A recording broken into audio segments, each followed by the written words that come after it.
Gloire à Dieu. Alors, le message de ce matin, je recommence avec le titre. Le message de ce matin, c'est « Ne restez pas assis, levez-vous ».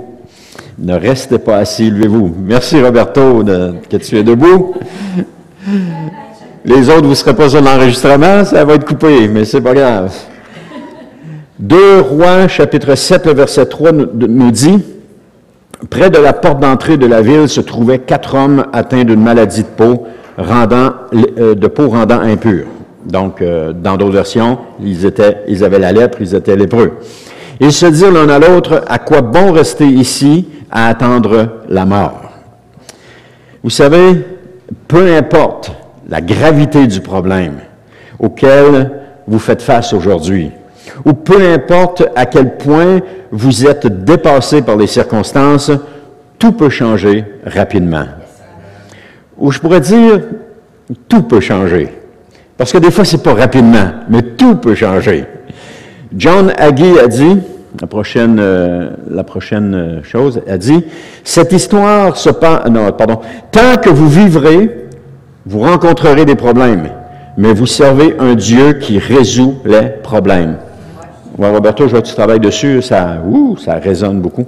Alors, tant que vous vivrez, vous rencontrerez des problèmes, mais vous servez un Dieu qui résout les problèmes. Donc, le fait de devenir chrétien ne fait pas en sorte qu'on efface tous les problèmes, qu'on vit sur un nuage et que tout est beau. Alléluia, voilà, ma vie va se vivre, j'ai plus de problèmes, je peux filer à toute allure. Yeah! La réalité, c'est pas ça. La réalité, c'est que vous allez faire face encore des problèmes. D'ailleurs, le monde dans lequel nous vivons fait face constamment à des problèmes. Même les non-croyants font face à des problèmes. La seule différence, c'est que vous avez un Dieu qui, comme il dit, vous servez un Dieu qui résout les problèmes. Alors que dans le monde, auparavant, lorsque nous étions dans le monde, on n'avait pas de solution à nos problèmes. On avait de l'espérance, on avait de l'espoir, on avait des attentes envers les hommes, mais il n'y avait pas de solution. Mais avec Dieu, il y a une solution. On peut se tourner vers lui. Mais ça n'évite pas les problèmes. Ça n'évite pas qu'on va vivre des problèmes puis qu'on va passer à travers des situations. Mais on a quelqu'un sur qui on peut compter. Le passage que j'ai lu tantôt, c'est que cette histoire se passe du temps d'Élisée, alors qu'Élisée était prophète en Samarie. Il y avait une famine qui régnait parce que les Syriens avaient assiégé la ville où est-ce que le roi était en Samarie. Il y avait une famine dans la ville au point que les mères mangeaient leurs enfants. Ils avaient épuisé, ça quand tu es rendu là, c'est parce qu'ils avaient épuisé toutes leurs ressources. D'ailleurs, c'est ce qui se passait dans l'Antiquité lorsque ils voulaient prendre une possession d'une ville, ils encerclaient la ville, ils empêchaient les gens de sortir et ils savaient que tôt ou tard, il allait manquer d'eau, il allait manquer de nourriture, qu'il allait sortir et qu'il allait se rendre et il allait prendre possession de la ville. Il savait, c'était comme ça que ça marchait. D'ailleurs, à Jérusalem, il y a une canalisation, on appelle ça le tunnel d'Ézéchiel. C'est qu'Ézéchiel avait fait creuser, d'ailleurs on a eu l'occasion d'y aller dans ce tunnel-là, il avait fait creuser un tunnel pour alimenter la ville en eau. Et pendant que Jérusalem était assiégée, Jérusalem a jamais manqué d'eau à partir d'Ézéchiel, ils n'ont jamais manqué d'eau. Ils ont manqué de nourriture, mais ils n'ont pas manqué d'eau à cause de ce canal-là que Ézéchiel avait fait creuser. Donc, personne dans cette situation-là, personne ne savait plus quoi faire. Il ne savait pas comment se sortir de cette impasse. Il y avait à la porte de la ville, par contre, 4 hommes qui étaient là, qui étaient atteints d'une maladie de peau, qui étaient lépreux, et c'est pour cette raison-là qu'ils vivaient à l'extérieur de la ville. Ils n'avaient pas le droit d'entrer dans la ville parce que selon la loi, ils étaient impurs et si quelqu'un les touchait, ces personnes-là étaient impures aussi. Donc, ces gens qui étaient atteints de cette maladie étaient mis à l'extérieur de la ville. Ils étaient mis à l'extérieur pour pas que personne entre en contact avec eux. D'ailleurs, on a des récits dans les évangiles où est-ce que des lépreux se présentent à Jésus ou entre autres, un qui se présente et dit, « Seigneur, si tu le veux, tu peux me rendre pur. » En voulant dire, tu peux me guérir de cela pour que je sois pur. parce qu'ils ne pouvaient pas vivre dans la communauté. D'ailleurs, on le voit dans l'Ancien Testament, lorsque Myriam a murmuré contre Moïse, elle a été atteinte de la lèpre et elle a dû sortir du camp pendant 7 jours. Et après 7 jours, elle a dû se représenter au sacrificateur pour qu'il constate que la lèpre était partie. Donc, c'était une question aussi en même temps de protéger le peuple parce que cette maladie-là était contagieuse.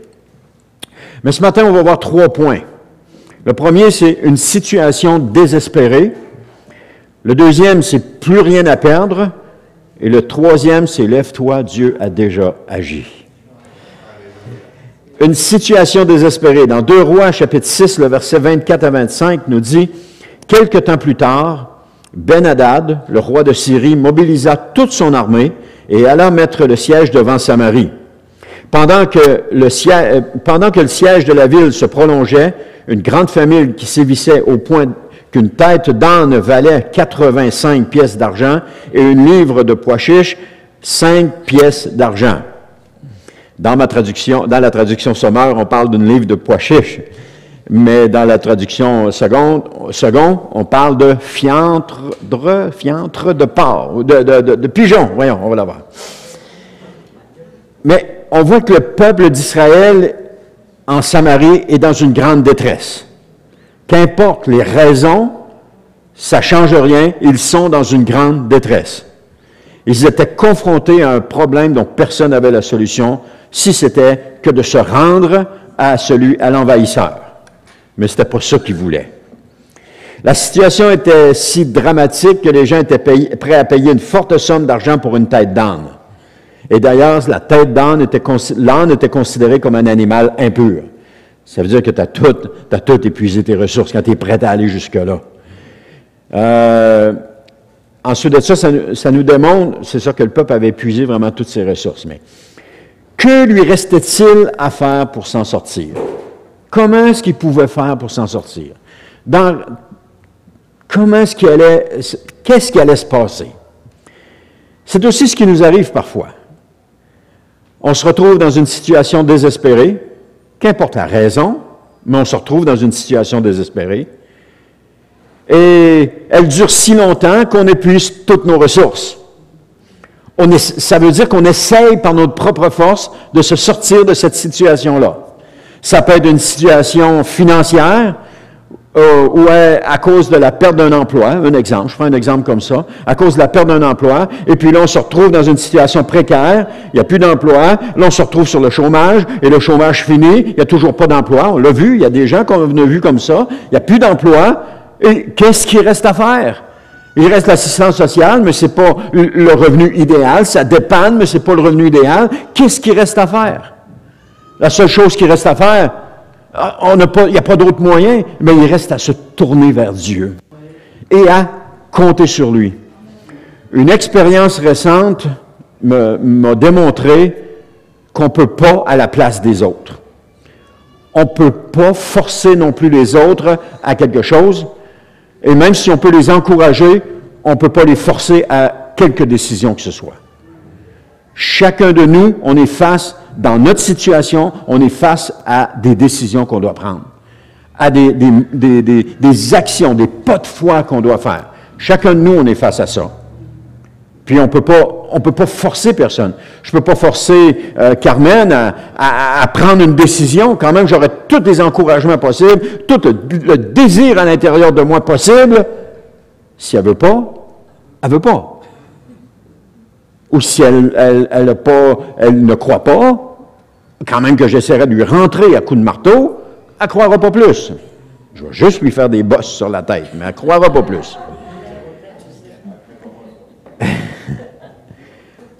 Alors, si notre situation dure, on finit par épuiser nos ressources. On finit, qu'est-ce qui nous reste? Se tourner vers Dieu et espérer en lui, s'attendre à lui. Si on est affamé spirituellement, on vient qu'on ne sait même plus où est-ce qu'on en est. Et comme Job, on peut dire, pourquoi dans Job 3.11, pourquoi ne suis-je pas mort dans le sein de ma mère? Pourquoi n'ai-je pas expiré en sortant de ses flancs? Avez-vous déjà été dans une situation difficile où est-ce que vous avez espéré mourir? Où est-ce que votre prière a été? Seigneur, viens me chercher, je suis plus capable. Seigneur, je t'en prie, viens me chercher, je ne suis plus capable. Je pense que ça nous arrive tous à un moment donné. Qu'importe la situation qu'on vit, la difficulté dans laquelle on est, à un moment donné, on demande au Seigneur de venir nous chercher. Mais le Seigneur dit non, non, non, non, non, non. On va passer au travers. Parce que le Seigneur est avec nous dans ce qu'on vit. Il ne nous laisse pas tout seuls. On n'est pas abandonnés. On a l'impression qu'on est abandonné, mais on n'est pas abandonné. On vient des fois regretter d'être né tellement les choses sont difficiles. Et on se demande jour après jour combien de temps ça va durer. Combien de temps encore, Seigneur? Vous savez, au début de la vie chrétienne, quand on commence la vie chrétienne, il y a des situations qui arrivent, ça dure 2-3 jours, puis on a de la misère à passer au travers, mais ça dure 2-3 jours, puis après ça, on a passé au travers. Ça dure quelques années, les premières années de la vie chrétienne. Mais à un moment donné, quand on grandit, tout à coup, ça s'étire un peu. De 3 jours, ça passe à 1 semaine, parce qu'on est dans les difficultés. Et là, on veut mourir. 1 semaine qu'on est dans les difficultés. Et je vivais des situations comme ça. Je savais qu'à un moment donné, ça allait bien au travail, ça allait bien, mais il y avait à un moment donné une journée où est-ce que ça allait mal. Tous les problèmes accumulés dans le temps que ça allait bien sortaient cette journée-là. Et là, c'était pas juste la journée, mais c'était tout le reste de la semaine qui allait mal. Là, tu dis la prochaine fois, je ne ferai plus d'erreur, la prochaine fois, j'en ferai pas, mais tu recommences, puis tu en fais encore. Et puis, c'est encore difficile. Mais je disais, après 3 jours, ça prend 5 jours. Après 5 jours, ça prend des semaines. Après ça, des mois. Et puis après ça, ça dure pendant des années. Pourquoi c'est comme ça? Pourquoi est-ce que Dieu agit comme ça avec nous? On est supposé être des croyants, on est supposé être libérés de tout cet esclavage-là, mais non, on est dans des situations qui durent tellement longtemps. J'avais entendu un prédicateur crier à Dieu à un moment donné dans un message, puis dire, « Seigneur, je suis sec comme un poteau de téléphone. » Il était tellement sec. Ça faisait des années que ça durait. Mais Dieu ne l'avait pas abandonné. C'était des années de désert pour lui, parce qu'à un moment donné, on passe au désert. Mais tant et aussi longtemps qu'on va être récalcitrant, je pense que la situation va perdurer. Tant et aussi longtemps qu'on ne dira pas, « OK, Seigneur, je rends les armes. Seigneur, je te fais confiance. » Puis qu'on ne commencera pas à louer le Seigneur pour ce qui nous arrive. On peut être dans les difficultés, mais on peut commencer à louer le Seigneur et dire, « Seigneur, je te remercie, Seigneur, pour ce que tu es en train de faire. » Et ça m'est arrivé, je sais que ça arrive à tout le monde, mais à un moment donné, on dit, « Seigneur, merci d'être dans la situation où je suis, parce que je sais que ce que tu fais, c'est ce qu'il y a de meilleur. » Mais Seigneur, je t'en prie, sors-moi de là, ça presse. C'est comme ça. On a une prière d'un côté de foi, mais de l'autre côté, on a un cri de désespoir. Les deux sont ensemble. Les deux sont jumelés ensemble. Mais j'ai toujours dit au Seigneur, le Seigneur n'était pas comme mes parents. J'ai toujours dit au Seigneur, je te remercie d'avoir tenu tête, de m'avoir tenu tête. Parce que mes parents, ils ne tenaient pas tête. Oh, papa, voici. Je me souviens d'une année, on voulait des vélos, mais tout à coup, quelqu'un arrive avec des walkie-talkies. Hey, là, on ne veut plus les vélos, on veut les walkie-talkies. Hey, c'était 23 amusant. On veut les talkies, on veut les talkies. Ben, mon père, il dit, écoute, si vous avez les walkie-talkies, vous n'aurez pas de vélo. Mais j'ai pas les moyens d'acheter les deux. À l'époque, on n'était pas riches. Il dit, j'ai pas les moyens d'acheter les deux. Non, on veut plus les vélos, on veut plus les vélos. Bon, en fin de compte, il prend les talkies, ça coûtait 20$ pour les deux. Il prend les talkies, ça a duré 1 semaine. On est revenu, on veut les vélos, on veut les vélos. Non, je vous ai dit, si vous prenez les talkies, vous n'avez pas les vélos. Non, on veut les vélos, on veut les vélos. Finalement, il finit par nous acheter des vélos. Mais avec Dieu, Dieu n'était pas de même avec moi. Seigneur, je veux ceci, je veux ceci. Non. Ah, Seigneur, je veux cela. Non. Là, je revenais à ceci, je revenais à cela. À un moment donné, je me suis épuisé. Et puis c'est là que j'ai dit au Seigneur, je te remercie de m'avoir tenu tête. Parce que si tu m'avais donné tout ce que je te demandais, je ne serais pas devenu l'homme de Dieu que je suis devenu aujourd'hui. Mais parce qu'il m'a tenu tête. Et j'ai toujours aimé le Seigneur à cause de cela.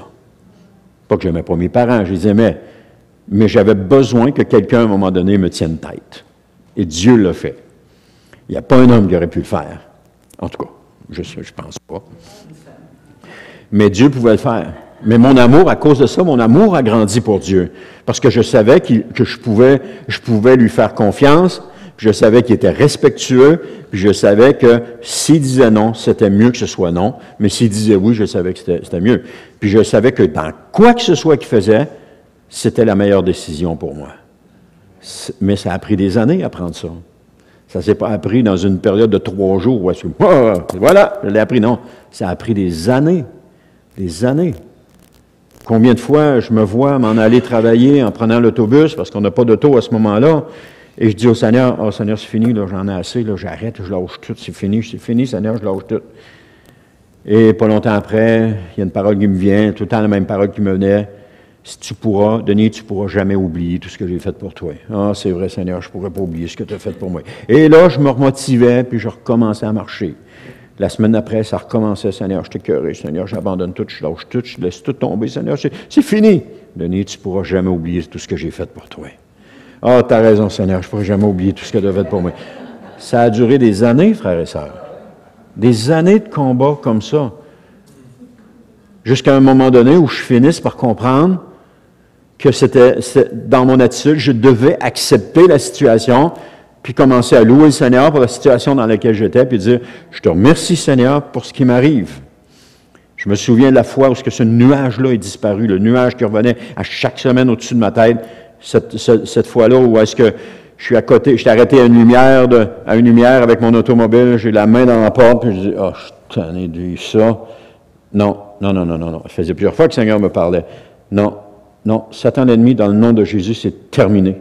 Tu as plus d'emprise sur moi, au nom de Jésus, maintenant. Et pouf, le nuage est parti. Il est parti. Je me souviens encore où est-ce que j'étais, à quelle lumière je suis, dans quelle voie que je suis. Avec mon clignotant prêt à tourner à gauche, je me souviens encore. Et ça a parti. La semaine d'après, ça revient encore, des difficultés, puis là, non, dans le nom de Jésus, Satan l'ennemi, c'est fini. Je ne suis pas ton serviteur. Je suis le serviteur de l'Éternel. Et là, je commence juste à louer le Seigneur, je commence juste à chanter, et ça a pris quelques fois, puis ce nuage-là est disparu, il n'est jamais revenu. Tout ce temps, toutes ces années, où est-ce que je passais des moments où est-ce que c'était down, je remontais, c'était down, je remontais, ça a été terminé. Mais j'avais compris une chose à ce moment-là, que je devais louer le Seigneur pour ce qui m'arrivait, puis que je devais lui dire merci. À partir de ce moment-là, j'ai commencé à remercier le Seigneur pour tout ce que je vivais. Mais ça, c'était juste une étape. Ça m'a amené encore dans d'autres choses, mais gloire à Dieu. Gloire à Dieu. Alors, je continue mon histoire. Ils étaient prisonniers dans une ville, et souvent, on se retrouve prisonniers dans notre situation. Alors, le diable, comme le roi de Syrie, comme le roi syrien, nous tient en siège, un peu ce que je viens de vous raconter, et nous empêche de sortir de notre marasme. Et ça dure pendant des mois, ça dure des années, comme je viens de vous dire. On dirait que ça finira jamais. Mais oui, frères et sœurs, à un moment donné, ça se termine. Le jour où vous allez mettre la parole de Dieu en pratique, ça va se terminer. Mettre la parole de Dieu en pratique, quand le Seigneur va vous dire quelque chose, que vous allez le croire et que vous allez le dire, ça va se terminer. Quand le Seigneur qu'importe comment il va vous le dire, qu'importe. Le jour où vous allez mettre en pratique la parole de Dieu, ça va se terminer. Mais le jour où, à partir du moment où est-ce qu'on continue toujours de s'apitoyer sur soi-même, ça ne peut pas se terminer. Il faut ne pas rester assis, mais se lever. Tout simplement. 2 Rois 6,27 dit, « Si l'Éternel ne vient pas à ton secours, comment pourrais-je te secourir? » C'est ça, il y avait la femme, le roi de Samarie disait ça à une femme qui lui demandait de venir à son secours, mais il dit, « Si l'Éternel ne vient pas à ton secours, comment pourrais-je te secourir? J'ai pas de blé, j'ai pas de vin à te donner. » Il était comme les autres, il n'y avait rien. Il n'y avait rien. Mais je pense que c'est lui, je ne me souviens pas dans le texte, mais je pense que c'est lui, où est-ce qu'il portait sous ses habits royaux, il portait un sac. Un sac qui signifiait qu'il était dans le deuil et qu'il cherchait des solutions auprès de Dieu. On peut le voir comme ça. Mais il ne pouvait pas rien faire pour elle. Il n'y avait aucun moyen de lui venir en aide, aucun moyen. Vous êtes peut-être dans cette situation-là où est-ce que vous avez l'impression que personne ne peut rien faire pour vous. Et vous avez raison. Il n'y a personne qui ne peut rien faire. Parce que personne ne comprend ce que vous vivez au plus profond de vous-même. Personne ne peut saisir la profondeur de ce que vous vivez. Parce que pour un, ça peut être insignifiant ce que vous vivez. Mais pour vous, c'est très gros. Ça ne se compare pas. Comme par exemple, quelqu'un d'autre peut vivre quelque chose qui pour vous paraît insignifiant, mais pour lui, c'est une montagne. On ne vit pas les choses de la même façon, on n'a pas la même éducation, on n'est pas pareil, on ne vit pas les choses de la même façon. Donc, on ne peut pas comprendre les autres. On peut les comprendre dans la mesure où est-ce qu'on a vécu quelque chose. Si vous avez vécu, par exemple, le décès d'un parent, vous pouvez comprendre quand quelqu'un perd un parent, parce que vous l'avez vécu. Mais des situations qu'on vit à l'intérieur de nous profondément, il n'y a personne qui peut les comprendre. Parce que nous les vivons en nous-mêmes avec le Seigneur. Des fois, c'est dû à quelque chose dans notre caractère. Des fois, c'est dû à quelque chose comme Job. Ses amis, ses 3 amis qui sont là, ils ne comprennent pas ce qui se passe. Ils ne comprennent pas ce que Job est en train de vivre. Ils n'ont aucune idée de ce qu'il vit à l'intérieur. Job crie à Dieu, il crie qu'il est sans péché, qu'il a toujours fait ce qu'il fallait. Les autres disent, ben voyons donc, puis là, ils voient que ça se peut pas, qu'il faut qu'il y ait du péché en lui, etc. Ils ne comprennent pas ce qu'il est en train de vivre. Peut-être qu'il n'avait pas vécu ce que Job avait vécu, peut-être que non, mais s'il l'avait vécu, peut-être, il n'aurait peut-être pas compris non plus. Parce que ce que nous vivons avec le Seigneur, ça nous appartient. Et c'est avec lui qu'on peut régler les situations qu'on vit. Les autres peuvent être un soutien, ils peuvent prier pour nous, ils peuvent nous seconder, mais la solution vient de Dieu. La femme qui criait au roi, le roi n'avait pas de solution pour elle. Mais Dieu avait une solution. Dieu en avait une. On le voit dans le texte que Dieu avait déjà une solution pour eux. Il y a un jeune garçon de 7 ans, un jour qui a dû être amputé du bras gauche. Ça n'a pas été facile pour lui de s'adapter. Imaginez, vous perdez un bras du jour au lendemain. Déjà là, de boutonner votre chemise, d'attacher votre ceinture, ça devient extrêmement difficile. Et à son retour à l'école, son professeur voulait que ses camarades de classe comprennent à quel point c'était difficile pour lui de vivre cela. Alors un matin, elle a dit aux étudiants de garder leur bras gauche derrière le dos, et ça signifiait qu'ils devaient tout faire de la main droite. Alors le fait d'écrire en tenant notre feuille devenait compliqué. Le fait d'attacher ses souliers était quasi impossible avec une seule main. Le fait aussi d'attacher, ça devenait impossible, quoi que ce soit qu'il faisait. Alors les camarades de classe de Jérémie ont découvert que la seule façon pour eux de vraiment comprendre son problème était de faire l'expérience par eux-mêmes des difficultés auxquelles il était confronté. Laissez-moi vous dire que vous n'êtes pas seul dans vos difficultés ce matin. Parce que le Seigneur Jésus, le Fils de Dieu, est devenu un homme, il peut s'identifier à toutes vos épreuves, à toutes vos difficultés, à toutes vos tentations. Il comprend les chagrins d'amour, la douleur et les difficultés auxquelles on est confronté. Il les comprend parce qu'il voit à l'intérieur de nos cœurs. Il voit ce que nous vivons. Il voit tout le portrait au complet. Hébreux 2,18, qui n'est pas sur l'acétate, mais nous dit, puisqu'il a été éprouvé dans ce qu'il a souffert, il peut secourir ceux qui sont éprouvés. Parce qu'il l'a été. Jésus est le seul qui peut nous aider. Et on peut être reconnaissant d'avoir un sauveur qui comprend et se soucie de nous, mais aussi qui nous accompagne dans ce que nous vivons. Il ne fait pas juste nous comprendre et se soucier de nous, mais il nous accompagne. 24 heures sur 24, 7 jours par semaine, 365 jours par année, il est là avec nous. Il ne nous abandonnera pas. Durant toute notre vie, il va être là, et même durant toute l'éternité, il va être là. Il ne nous abandonnera pas. Il est là. Vous n'êtes pas seul dans ce que vous vivez. Jésus est là. Il ne vous abandonne pas. Mon deuxième point, c'est plus rien à perdre. Plus rien à perdre. 2 Rois 7, 3 à 4 nous dit, ils se dirent, les 4 hommes, ils se dirent l'un à l'autre, à quoi bon rester ici à attendre la mort? Si nous décidons d'entrer dans la ville, nous y mourrons, car la famine y règne. Et si nous restons ici, nous mourrons également. Alors, venez, descendons plutôt au camp des Syriens et rendons-nous à eux. S'ils nous laissent vivre, tant mieux, et s'ils nous font mourir, eh bien, nous mourrons. Ils étaient décidés, il n'y avait plus rien à perdre. Ce qui fait qu'on a de la résistance dans ce que nous vivons, c'est qu'on a l'impression qu'on a quelque chose à perdre. Mais le jour où on s'aperçoit qu'on n'a plus rien à perdre, on n'a plus à offrir aucune résistance. On n'a plus rien à perdre. Qu'importe la décision, que j'entre dans la ville, qu'on entre dans la ville, on va mourir, qu'on reste dehors, on va mourir. Alors, si maintenant d'aller voir les Syriens, on va peut-être mourir pareil. Il n'y avait plus rien à perdre. Ils savaient qu'il y avait 3 options devant eux, et les 3 options finissaient par possiblement la mort. 2 sur 1, il y avait un petit soupçon d'espérance. Peut-être que les Syriens vont nous prendre et ils vont nous laisser vivre. Il y avait un soupçon d'espérance.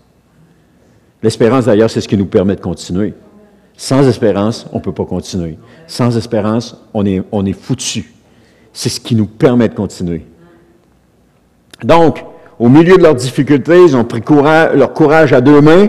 Ils ont décidé de se rendre dans le camp des Syriens. Ils ont pris une décision. On en a parlé dans les semaines passées. Est-ce que c'était leur meilleure décision? Ça nous montre aujourd'hui que oui. Mais lorsqu'ils l'ont pris, ils ne savaient pas que c'était leur meilleure décision.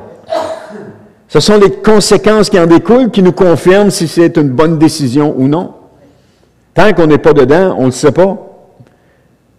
Mais ils ont pris une décision.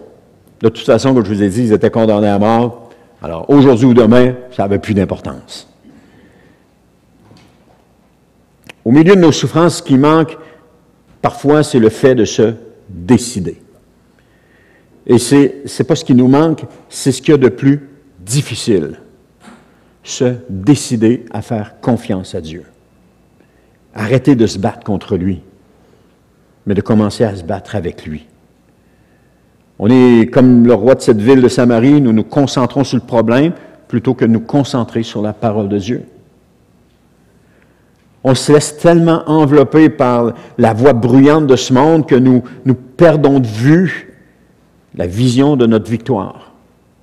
On vient qu'on la perd de vue.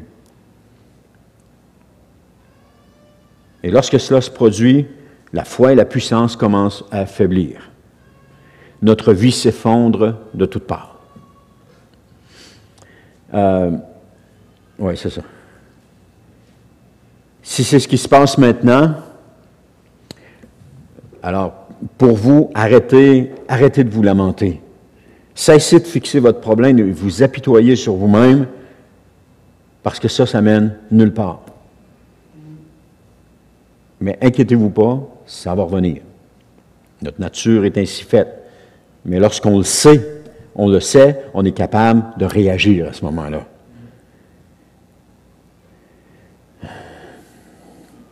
Élisée avait reçu une parole et qui mentionnait que la famine serait terminée. Alors, de la même manière, Dieu nous a donné une parole. Il nous a promis la victoire. Et vous savez que nous avons la victoire. Vous savez que comme croyants, je ne parle pas d'une victoire terrestre, mais je parle d'une victoire céleste. Il nous a promis l'éternité avec lui. Il nous a promis d'être délivrés de ce monde. Il nous l'a promis. Alors, si on s'attend à Dieu, si on place nos regards sur lui, parce que souvent, nos problèmes, on les limite à notre environnement, où est-ce qu'on vit, à ce monde actuel. Mais si on s'élève au-dessus de ce problème, et qu'on commence, ou si on élève juste la tête, et qu'on commence à regarder à Jésus, on s'aperçoit que nous sommes privilégiés. On a des promesses de victoire. Et je ne parle pas de promesses de victoire sur le problème qu'on vit, mais je parle de promesses de victoire sur l'éternité. Que Jésus va revenir bientôt, qui va nous prendre avec lui, et encore là, qui va combattre l'ennemi et qui va être victorieux. Et qu'on va entrer dans une période de 1000 ans de paix, où est-ce que ça va être le règne de Christ qui va prendre place? Tout le contraire du règne de ce monde aujourd'hui. Quand on regarde comment les hommes dirigent ce monde, ils sont influencés par les forces de l'ennemi et puis prennent des décisions en fonction de ce qui les influence. Et c'est jamais bon pour le peuple. Mais Christ, lorsqu'il va être le roi, et ça peut être notre espérance de dire qu'un jour, Christ va être le roi. Et Christ va prendre les décisions selon la justice, et non pas le favoritisme ou les pots de vin. Mais il va prendre les décisions selon la justice. Et ça va être des décisions qui vont être équitables, qui vont être justes, qui vont être droites. Ça va être un monde qui va rouler de façon parfaite. Pourquoi? Parce que Christ est parfait. On peut avoir cette espérance-là. On peut encore espérer cette espérance-là. On peut encore souhaiter cela parce que c'est ce que la Bible nous déclare. Pourquoi est-ce qu'on se comporte comme des perdants? Et je me parle à moi. Je pourrais me regarder dans le miroir et dire, Denis, pourquoi tu te comportes comme un perdant? Pourquoi tu te comportes aussi en regardant juste les choses de ce monde quand tu sais que Christ est mort pour toi et qu'il t'a donné la liberté? Et que ça vaut beaucoup plus que tout ce que tu peux espérer avoir dans ce monde. Ça vaut plus.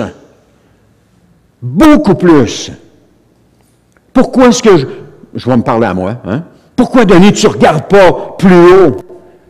Un jour, je prenais toujours la même route pour retourner chez moi. Tout le temps. Et je voyais le trottoir, l'asphalte, les lumières, l'auto en avant, les maisons. Une fois, pour quelque raison que ce soit, je ne me souviens même pas de la raison, tout à coup, j'ai levé les yeux au-dessus des autos et là, j'ai découvert le paysage qu'il y avait en avant. Ça faisait des années que je passais là et je n'avais jamais vu ça.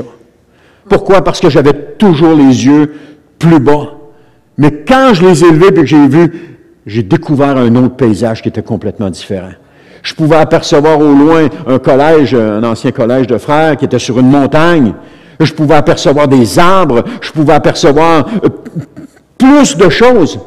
Mais pendant des années, je me concentrais seulement sur ce qu'il y avait en avant de moi. Je ne voyais pas rien. Et ça, le Seigneur me parlait dans ce moment-là, en me disant, lève ta tête puis regarde ce qui s'en vient. C'est beaucoup plus beau que ce que tu vois présentement. Beaucoup plus beau. Et notre espérance, elle est là. S'attendre à Dieu. Pour ces l'hébreu, c'était « levez-vous ». Comme c'est l'hébreu. Pas pour ces l'hébreu, comme c'est l'hébreu. Levons-nous. La parole de Dieu regorge de promesses. Et notre situation difficile est un combat que nous devons mener. C'est notre combat. C'est mon combat. Vous ne pouvez pas le mener à ma place. Vous pouvez avoir de l'empathie, vous pouvez avoir de la compassion, vous pouvez avoir des désirs, mais vous ne pouvez pas le mener à ma place. Vous pouvez essayer de me convaincre, de m'encourager, vous ne pouvez pas le mener à ma place. Quand le coureur sur une piste de course court le 1000 mètres, vous êtes dans les estrades, vous ne pouvez pas rien faire pour lui. Il y a juste lui qui peut faire quelque chose. Ce que vous pouvez faire, c'est de l'encourager. Let's go, vas-y, tu es capable. Continue, tu vas l'avoir. Mais c'est lui qui doit courir. Vous ne courez pas. Vous êtes assis ou debout dans l'estrade, vous l'encouragez, frappez des mains, mais vous ne courez pas avec lui. Il y a seulement lui. C'est pas vous qui allez traverser la ligne d'arrivée. C'est lui seul qui va la traverser. On ne peut pas le faire à sa place. On peut souhaiter. Des fois, les équipes de hockey, ils demandaient, il y avait un sondage qui demandait est-ce que la foule peut intervenir dans un match de hockey quand l'équipe joue locale. Un peu. Ça peut les aider un peu. Mais les chiffres démontraient que il y avait un petit peu plus de victoires lorsqu'ils jouaient à la maison que lorsqu'ils étaient sur la route. Mais ça n'avait pas une grosse incidence. Parce que la partie se joue sur la glace et non pas dans les estrades. Ce sont les joueurs qui sont sur la glace qui sont confrontés à une décision. Je passe à droite, je passe à gauche. Je lance au but. Il lance au but, ça crie « Oh, t'aurais dû passer à droite! » Il passe à droite, « Oh, t'aurais dû passer à gauche! » Dans l'estrade, on voit tout. Mais sur la glace, Ça se passe tellement vite. Une fraction de seconde prendre la décision. Mais tout le monde a vu dans l'estrade ce qu'il devait faire. Mais il ne prend jamais la bonne décision. Jamais. Imaginez un boxeur dans une arène qui pleure à chaque coup qu'il reçoit. Hein? Il ne fera pas long feu. Il ne gagnera jamais de combat. Il est beaucoup trop pleurnichard. Enfin, quand j'ai écrit ça, ça me faisait penser à l'histoire, on va se détendre un petit peu, l'histoire du boxeur qui embarque dans l'arène, puis il vient pour donner des coups, puis il mange des coups, puis là, ça sonne, il s'en va dans le coin, son coach, il dit « Ah ouais, continue, il n'y a personne qui te frappe, continue. 2 rondes, 3 rondes, 4 rondes comme ça. » Là, à un moment donné, la 5e ronde, il revient dans le coin, le coach, il dit « Continue, il n'y a personne qui te frappe. » Il dit « Coach, il dit, il y a sûrement, check l'arbitre, il dit, il y a sûrement quelqu'un qui me frappe, certain. » Il mangeait des coups. Mais le coach voulait tellement l'encourager, il voulait tellement qu'il gagne. Hey, check l'arbitre, il y a sûrement, parce que c'est sûrement lui qui me frappe. Le problème est que nous focusons trop sur le problème et pas assez sur la parole de Dieu. Et l'illustration ici, c'est qu'un jour, un professeur a dit à sa classe un matin qu'il y avait un test surprise pour les étudiants. Et ça les a surpris. Hein, un test surprise, ça les a surpris. Alors, il a passé une feuille à chacun des étudiants. Et tu peux mettre la prochaine acétate. Il a passé une feuille, puis il leur a dit de retourner la feuille quand tout le monde l'aurait seulement. Et quand ils ont retourné la feuille, sur la feuille, il y avait seulement un point noir. Alors, il leur a demandé d'écrire une dissertation d'une page sur ce qu'ils voyaient. Après, peut-être que des gens ont déjà vu cette illustration-là, après que le temps était passé, il a ramassé les feuilles, et puis il leur a fait comprendre quelque chose. Parce que tous les étudiants avaient écrit à propos du point noir. Mais personne n'avait écrit à propos de la feuille blanche. Il dit, vous voyez, en disant ça à ses étudiants, il dit, vous voyez, nous nous concentrons toujours sur ce qui va mal dans notre vie, alors que tout le reste va bien. Tout le reste va bien. On se concentre que sur le point noir dans notre vie, que sur la difficulté qu'on est en train de vivre, alors qu'il y a tout le reste qui va bien. Et ça leur a donné une leçon de vie. Toute une leçon. On est comme ça. On voit toujours le point noir. On regarde les autres, qu'est-ce qu'on voit? Les qualités? Non, les défauts. On regarde les cheveux, est-ce qu'elle est mal peignée un matin ou qui est mal peignée un matin? Non, on voit juste les défauts. Et je vise pas personne.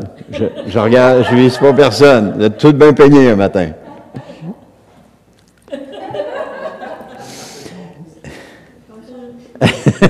Ça, c'est pire un peu. Hein? Et c'est trop souvent comme ça dans notre vie. On focus sur notre problème et on oublie tout le reste qui est magnifique et valorisant. La petite chose qu'on vit, la chose... J'ai été surpris d'entendre un commentaire de quelqu'un à un moment donné une situation que j'ai été témoin qui n'était pas facile. Et là, je l'ai appelé, j'ai dit, puis, comment ça va? Ben, la situation était terminée, le processus était terminé. Et j'ai dit, puis, comment ça va? Ah, il dit, puis, gloire à Dieu, le Seigneur était avec nous, on a vécu une belle expérience. Aïe, aïe, si j'avais été à sa place, moi, j'aurais pas vécu une belle expérience, mais pas pantoute. Là, ça a comme fait, est-ce qu'il essaie de se convaincre? Ou c'est sa façon de voir? Est-ce qu'il voit le point noir ou bien il voit tout le blanc? J'ai réalisé qu'il voyait bien plus le blanc que le noir. Alors que moi, j'ai vu le point noir. Ah, tout ce que je vois le point noir. Tout! Surprenez-vous pas, c'est ça. Mais lui, il a vu le point blanc. Là, il a vu la feuille blanche, pas le point blanc. Il a vu la feuille blanche. Ça m'a tellement décontenancé, là. Puis j'ai dit ça à ma femme, j'ai dit, tabarouette. J'en revenais pas. Mais il n'est pas comme le reste du monde. Là. Elle est complètement différente, cette personne-là. Mais encore aussi, on regarde à notre situation difficile, il est point noir, mais on ne regarde pas tout le reste qui va bien. Ou encore, on accroche sur une parole qu'une personne nous a dite, qui est fausse, puis on ignore tout ce que Dieu a déclaré, qui est vrai. Bien plus, Amen. Le troisième point. Lève-toi, Dieu a déjà agi. Dans cette histoire, c'est 2 Rois 7, chapitre 7, verset 5, il dit, « Vers le soir, ils se préparèrent donc à descendre au camp des Syriens, et lorsqu'ils furent arrivés à la limite du camp, il n'y avait plus personne. » Cette histoire-là, c'est que Dieu avait parlé au prophète, il avait donné au prophète une parole, et le prophète avait donné cette parole-là comme de quoi il se passerait quelque chose, et que Dieu enverrait une mauvaise nouvelle au roi syrien, qui plierait bagage, il me semble que c'est ça, hein? Et puis qui s'en retournerait dans son pays. Mais il s'était passé d'autres choses aussi dans la nuit, peut-être, j'aurais dû la relire plus profondément, mais anyway. Donc, quoi qu'il en soit, les 4 hommes se sont levés, ils sont partis vers le camp des Syriens, mais voilà qu'ils n'ont pas vu ce qui s'attendait, le camp était vide.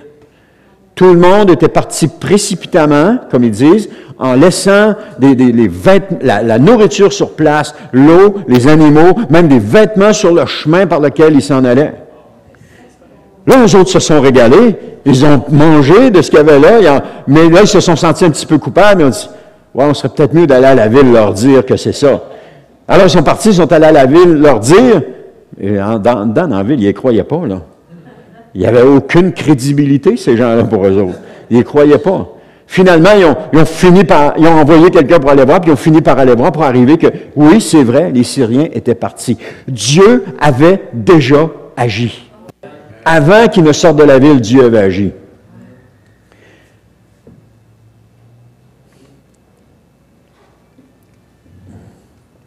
Voilà ce qui se passe lorsque nous fixons sur notre problème. Dieu a déjà agi et nous ne le voyons pas. Parce que lorsque Dieu nous donne une promesse, on vit quelque chose de difficile, Dieu nous donne une promesse ou il nous donne une parole, comme par exemple, il nous donne une parole de persévérer, c'est qu'il a déjà agi. Alors j'ai le choix. Soit je persévère, parce qu'il a déjà agi, il y a quelque chose qui m'attend à l'autre bout, ou bien non, je continue à critiquer, à brailler, à chialer, à ne pas croire Dieu, puis à essayer de me débattre de toutes mes forces pour me sortir de la situation. Ou bien je commence à croire Dieu. Parfait Seigneur, tu me demandes de persévérer, alors je vais persévérer. Ou Dieu nous encourage à continuer alors qu'on a envie d'abandonner. On a l'impression que... je vous ai déjà raconté l'histoire de cette femme qui avait eu 2 cancers du sein en même temps, un cancer dans chacun des seins en même temps, et que Dieu lui avait dit, avant que ça arrive, qu'il allait être avec elle dans la situation et qu'il allait l'accompagner, mais qu'elle allait sortir victorieuse. À ce moment-là, elle ne sait pas, elle n'a pas de diagnostic encore. Elle va passer un test, comme d'habitude, comme les femmes font à une période régulière, et là, on lui découvre qu'elle a pas 1, mais 2 cancers. Et là, elle se souvient que Dieu lui a dit qu'il allait l'accompagner et qu'il allait passer au travers avec elle dans la situation. Elle a pris ça, elle est partie avec ça, et puis elle a marché dans cette situation-là. Elle a passé à travers les traitements. Des fois, il y a des gens qui disent « Ah, prends pas les traitements, fais confiance à Dieu. » Mais non, elle a passé à travers les traitements, comme Dieu lui avait dit, en sachant que Dieu l'accompagnait. Ça a-tu été plus facile? Non. Elle a vécu des moments de découragement. À travers la chimie, elle a vécu des moments où est-ce qu'elle avait envie de vomir, où est-ce qu'elle vomissait, qu'elle était faible, qu'elle était fatiguée, qu'elle aurait voulu que ça arrête. Elle a tout vécu ça. Mais elle savait, Dieu lui avait dit qu'elle passerait au travers. Et souvenez-vous, Dieu lui avait donné cette parole-là avant qu'elle ait le verdict. Quand elle a eu le verdict, elle savait que cette parole-là, c'était pour ça. Et aujourd'hui, elle est encore en vie. Elle n'a plus de traces de cancer, puis elle est encore en vie. Ça fait 8 ans qu'on est ici, ça doit faire une quinzaine d'années que ça lui est arrivé, ça. C'est extraordinaire. Elle a cru Dieu. Combien de fois Dieu nous a parlé, mais on ne l'a pas cru? On a préféré se démêler avec nos affaires plutôt que de juste lui faire confiance. C'est parce qu'on ne veut pas souffrir.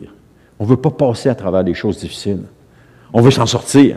Alors, on demande à un de prier pour nous, puis à l'autre de prier pour nous, puis autrement dit, ce qu'on est en train de dire, « Sors-moi de là, je ne suis plus capable. » C'est ça qu'on est en train de dire aux autres. Au lieu de juste être là en train de dire, « Seigneur, tu m'as-tu déjà parlé là-dessus? » Parce que Dieu nous parle dans ce que nous vivons. Ça peut être à travers une prophétie. Est-ce que Dieu vous a parlé ce matin dans la parole prophétique? Moi, il me parle à tous les dimanches. À tous les dimanches. Elle m'encourage tellement, cette parole prophétique. Et c'est à cause, en partie de cela, que je continue. Mais c'est aussi à cause que ce que je lis dans la parole que je peux continuer. Parce que Dieu m'encourage. Il me fortifie. Est-ce qu'il me sort de ça? Non. Est-ce que je voudrais qu'il me sorte? Oui. Mais il ne me sort pas. Il me demande de persévérer. Il y a un pasteur que je connais qui vivait une situation qui était extrêmement difficile. Je ne parle pas de moi, là, c'est quelqu'un d'autre. Et puis, ce pasteur a passé d'une église de 125, ils sont restés une dizaine dans l'église. Et alors qu'ils étaient environ 20 ou 25, il y en a encore qui faisaient du trouble, qui s'élevaient contre lui et qui voulaient le faire mettre dehors. Ils ont même fait descendre le surintendant pour le faire mettre dehors. Et lui, à chaque année, il demandait au Seigneur, « Seigneur, est-ce que c'est le temps que je parte maintenant ou je dois rester? » Et à chaque année, le Seigneur lui disait, « Tu restes. » Ça fait plus de 20 ans que je le connais, il est encore dans cette église-là. À chaque année, le Seigneur lui dit, « Tu restes. » Il a passé à travers cette situation-là, et aujourd'hui, l'Église a commencé, depuis quelques années, l'Église a commencé à reprendre et à remonter, puis à continuer. Le Seigneur a agi dans son caractère à lui. Il a fait un miracle dans son caractère à lui. Mais est-ce que ça a été facile? Non, ça n'a pas été facile. Parce que quand tu penses que ça commence à bien aller, il te tombe une tuile sur la tête. Il t'arrive encore quelque chose. Mais il a persévéré. Le Seigneur lui avait dit, non, tu ne pars pas. À chaque année, il lui demandait, à toutes les années à peu près à pareille date, il lui demandait, est-ce que je continue ou si j'arrête? Le Seigneur disait, non, tu continues. Il est encore là aujourd'hui, mais ça va mieux. Mais Dieu a changé son caractère. Dieu a changé sa personnalité. Il y a juste Dieu qui peut nous changer. Nous, on ne peut pas changer, puis il n'y a personne qui peut nous changer. Alors, je dis, nous n'entrons jamais dans une situation difficile sans que Dieu nous ait parlé au préalable. En tout cas, c'est ce que je crois. Et nous entrons toujours équipés avec des armes offensives. On entre équipés avec le bouclier de la foi et l'épée de l'esprit. Le bouclier de la foi, de croire ce que Dieu nous a dit, puis l'épée de l'esprit pour croire, mais pour essuyer les traits enflammés du malin, mais aussi l'épée de l'esprit pour combattre les paroles de l'ennemi. Et même lorsque nous sommes dans une situation difficile, on oublie de se battre. On oublie de prendre les armes puis de nous défendre. On est tellement concentré sur le point noir qu'on oublie de prendre les armes puis de se battre et de nous défendre. Par exemple, Dieu peut nous demander de patienter. Pourquoi? Parce que cette situation-là va développer notre patience. Tout simplement. Et dans le cas contraire, si on s'énerve puis qu'on souhaite sortir de la difficulté précipitamment, on n'apprend rien de la patience.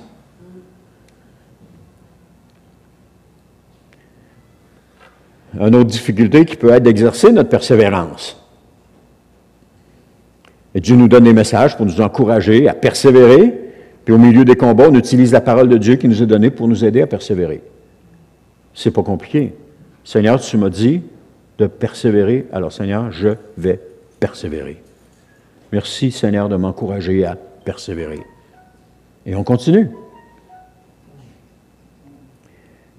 L'important dans tout ça, je termine bientôt, l'important dans tout ça, c'est toujours l'attitude. Si on passe notre temps à blâmer Dieu pour nos difficultés, on va nulle part. Ou blâmer les autres, on va nulle part.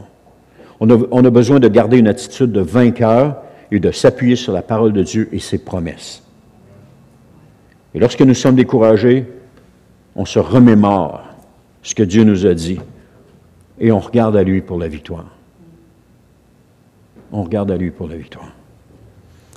Un homme du nom de Vernon Grounds raconte un incident qui s'est produit alors qu'il était au séminaire. Comme l'école n'avait pas de gymnase, il dit on allait jouer au basketball dans une école publique voisine. Et dans cette école publique, il y avait le concierge qui nous avait ouvert la porte, qui était assis là, et qui, pendant qu'on jouait, s'assoyait et puis il lisait sa Bible, en attendant qu'on ait terminé pour faire le ménage et puis barrer la porte. Alors, un jour, il y a un des jeunes qui jouait au basketball qui lui a demandé qu'est-ce qu'il lisait. Alors l'homme a répondu, il dit, je lis le livre de l'Apocalypse. Surpris, il a demandé, est-ce que vous avez compris ce que vous avez lu? Et l'homme lui a dit, oui. Il dit, je le comprends. Elle dit, qu'est-ce que ça signifie d'abord? Tranquillement, le concierge a répondu, ça signifie que Jésus va gagner. Grounds conclut en disant, je le cite, c'est le meilleur commentaire que j'ai jamais entendu sur ce livre. Jésus va gagner. C'est la mentalité biblique. Quand Paul dit, nous sommes plus que vainqueurs par celui qui nous fortifie, nous avons la victoire. Nous allons gagner. C'est Romains 8, 37, il dit, mais dans tout cela, nous sommes plus que vainqueurs par celui qui nous a aimés. Pas juste qui nous a fortifiés, mais qui nous a aimés. Alors, quelle que soit la difficulté en ce moment, tu es plus que vainqueur. Ce matin, je vous encourage, mais le combat, c'est votre combat. Et vous devez prendre les armes. Vous devez vous lever, prendre les armes et combattre. Le combat, comme Jésus a fait lorsqu'il était dans le désert, ça a été seulement une parole, 2 paroles, 3 paroles contre l'ennemi. À chaque fois qu'il venait, il est écrit. L'ennemi revenait, il est écrit. L'ennemi revenait, il est écrit. Vous pouvez utiliser la méthode aussi. Si ça a fonctionné pour Jésus, ça va fonctionner pour vous. Quand il vient pour vous décourager, dire « Voyons donc, tu vois bien que tu fais tout ça pour rien. » Non, non, non, non, non. Il est écrit que je suis plus que vainqueur, qu'il me dit. La parole de Dieu me dit que je suis plus que vainqueur. En autant que cette... Bon, c'est ça. Alors, nous sommes créés à l'image de Christ. Et s'il est vainqueur, nous sommes vainqueurs. Amen. C'est vainqueur, nous sommes vainqueurs.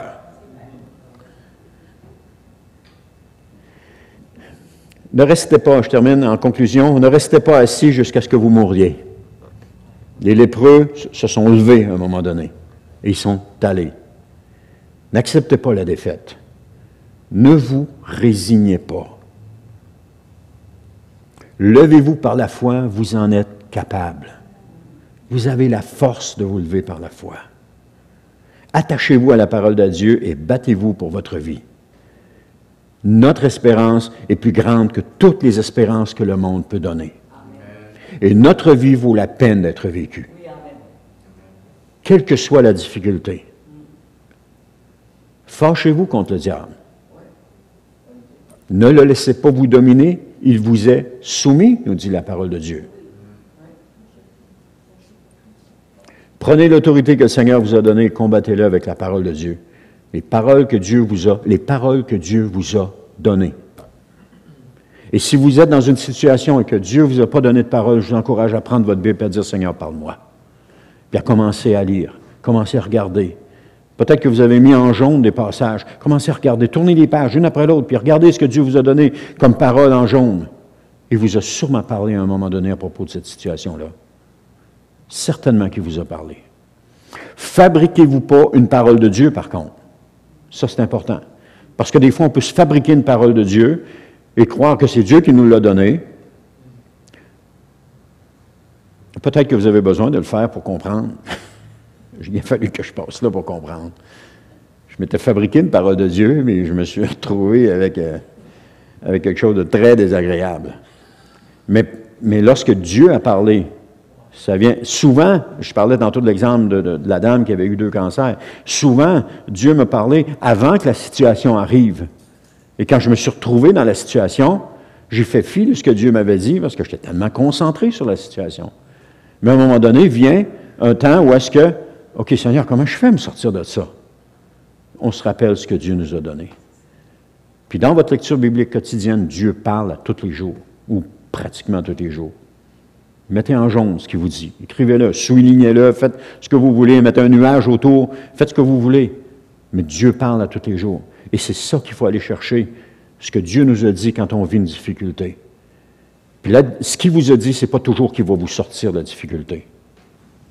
Il y a des fois qu'il vous a dit qu'il va vous accompagner.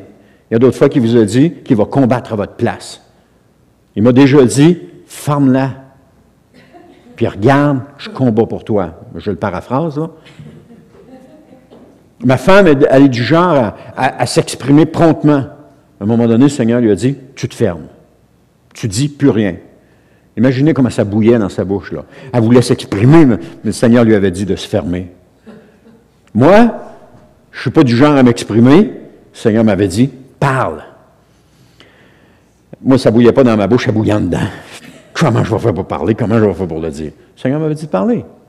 Alors que je vis dans une situation. Des fois, vous pouvez vivre à quelque chose, puis vous lisez le passage. Vous êtes rendu dans votre lecture dans Marc, qui dit que Dieu parle à cette montagne et que Dieu va déplacer cette montagne. Qu'est-ce que vous faites? À ce moment-là, vous commencez à parler à la montagne. Vous commencez à lui dire à cette montagne, à la montagne dans laquelle qui s'élève devant vous, dites montagne, dans le nom de Jésus, jette-toi dans la mer. Ou peut-être que Dieu va vous parler, il va dire, parle à ce sycomore de s'arracher puis de se jeter dans la mer. Et là, vous commencez à dire, sycomore, dans le nom de Jésus, déracine-toi et jette-toi dans la mer. Ça va-tu marcher au premier coup? Non. Je vous le dis, ça ne marchera pas au premier coup. Mais à mesure que vous allez croire ce que Dieu vous a dit, que vous allez le mettre en pratique, vous allez voir des progrès. Petit à petit, vous allez voir des progrès. Petit à petit, ça va marcher. Parce que tout ce que nous vivons dans ce monde nécessite un développement. On n'arrive pas fort au-dessus de tout le monde, naturellement. Bien qu'il y en ait qui soient plus forts que d'autres, mais c'est toujours, comment je dirais, quelqu'un qui a un talent naturel pour quelque chose a généralement peu de persévérance. Parce que c'est naturel, c'est facile, ça se fait. S'il est confronté à une situation, il y a des grosses chances qu'il abandonne. Parce qu'il n'y a pas de persévérance. Il y a un talent naturel, mais il n'y a pas de persévérance. Combien de personnes sont venues au Seigneur puis qui ont abandonné? On en connaît tous. À un moment donné, ils ont été confrontés à une situation difficile, puis ils ont abandonné le Seigneur. Ils sont partis. Ils ont laissé tomber. Ils ont cru qu'ils n'étaient pas capables de continuer. Alors que Dieu nous a donné, au-dessus de tout ce qu'on peut avoir comme parole de Dieu, Dieu nous a donné une promesse, celle de la vie éternelle, celle que nous sommes sauvés. Juste s'accrocher à celle-là fait en sorte qu'on peut continuer d'avancer. Amen. Alors, levez-vous. C'est ma dernière phrase. Mon autre mot après, c'est prions. Levez-vous et recevez la délivrance du Seigneur ce matin. À vous ici, mais à ceux aussi qui vont écouter, levez-vous et recevez la délivrance du Seigneur. Parce qu'elle est là. Elle est là. Il vous suffit de prendre ce que Dieu vous a déjà donné et d'aller avec lui. Regarde, je l'ai fermé. Amen. Seigneur, je te remercie pour ce temps. Peut-être que vous pouvez vous lever, on va terminer en prière. Seigneur, je te remercie pour ce temps dans ta parole. Je te remercie pour cet encouragement. Et je te prie, Seigneur, que tu continues de nous fortifier, que tu continues de nous faire grandir. Seigneur, plus qu'on soit un nouveau croyant ou qu'on soit un croyant de 5 ans, de 10 ans, de 20 ans, de 30 ans, de 40 ans ou même de 50 ans, Seigneur, on a toujours quelque chose à apprendre. On a toujours quelque chose face à laquelle on est confronté et auquel on a envie d'abandonner, qu'on a envie de lâcher, mais que tu nous parles et que tu nous dis de continuer. Seigneur, c'est pas l'expérience de vie chrétienne qui fait en sorte, Seigneur, qu'on est victorieux, mais c'est notre foi dans ta parole qui fait en sorte qu'on est victorieux de victoire. On avance de victoire en victoire, en victoire, sans jamais abandonner. Seigneur éternel, je te remercie parce que chacun de nous ici, Seigneur, a pu recevoir ce matin ce qu'il avait de besoin pour continuer. Et je te prie, Seigneur, je te prie toujours, je te dis toujours, Seigneur, que si c'est seulement une chose, Seigneur, gloire à toi, Seigneur éternel. Si c'est seulement une personne qui a reçu une chose, Seigneur, ce message de ce matin n'a pas été vain. Et Seigneur, je te prie de continuer l'œuvre que tu as commencée. Continuer ce que tu as fait, commencer dans chacun de nous, Seigneur. Tu nous as promis la vie éternelle. Je te prie, Seigneur, que tu rendes ça vivant pour nous. Tu nous as promis de passer l'éternité avec toi, de passer l'éternité dans ton royaume. Tu nous as promis, Seigneur, il y a toutes sortes de choses que tu nous as promis, Seigneur, dans les moments où est-ce qu'on en avait besoin. Et Seigneur, nous savons une chose, Seigneur, c'est que tu es fidèle. et que ce que tu promets, tu l'accomplis.